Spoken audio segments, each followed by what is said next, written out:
So, given that you are on the dark side, how was your reaction when you found out that Palpatine is returning for this film? I mean, I was just worried for Hux. I knew that didn't bode well for him, but no, very excited. Also because I'm a big fan of Ian McDiarmid generally, so it was really nice to know that I was going to be in a film that he was in. That was cool. I thought that was a really smart thing to do. And I guess it's very difficult to shoot and promote a film without saying anything about the plot. Yes. So I want to know two things. The weirdest security measurement during the shooting, and also how did you deal keeping a secret during interviews? I didn't tell my wife and daughter the name of my character because I was so fearful that I would get fired from the movie if I told them and they told somebody else what I was doing.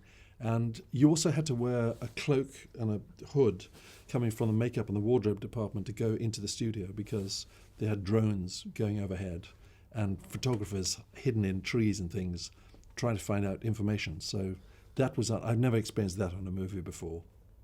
Yeah, I mean, Daddy, I had forgotten about the cloak thing, which is bananas, because you're in a studio. Like, you're away from the outside, so you're already kind of locked away. Having to wear a cloak to go from one bit to the... Yeah, that was strange.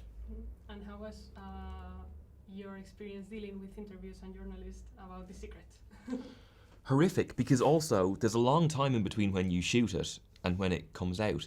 So if you're doing press for another movie, all anybody wants to talk about is Star Wars. Yes, and like, true. now, they're going to kill me if I don't ask. Can you tell me anything about Star Wars? And actually, I'm very excited about the fact that that'll never happen again for the rest of my life. Yeah, That's quite good. It's true. Yeah. And how was your reaction when you read the script about the ending? Do you think it's a satisfying ending?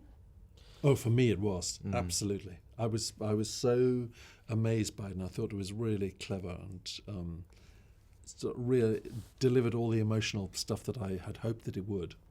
Yeah, and it's from the heart, you know. I think JJ made it just with all his heart and soul, and I think that's all anybody can give, and I think you can see it when you see the movie.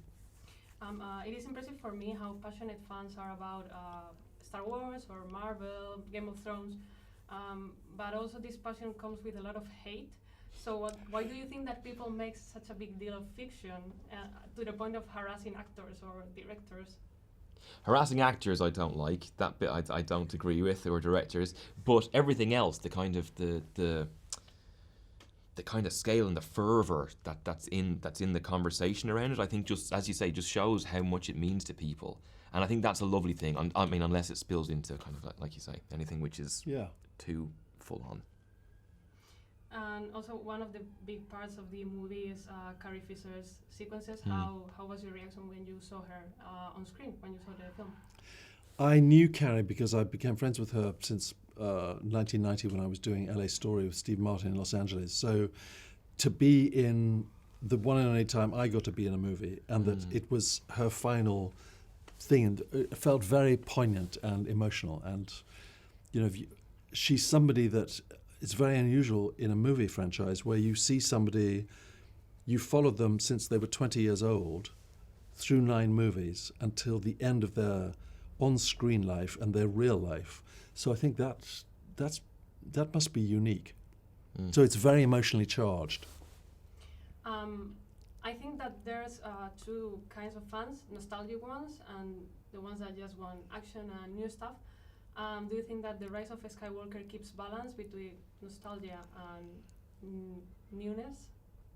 Did for me. Yeah, and I think that's exactly right, basically. I think that JJ found the thing, he's got such respect and love for everything that's gone before, and yet he knows that you also have to create something new, and I thought he did that really, really well. Yeah. Yeah, he honours the legacy of it. Yeah.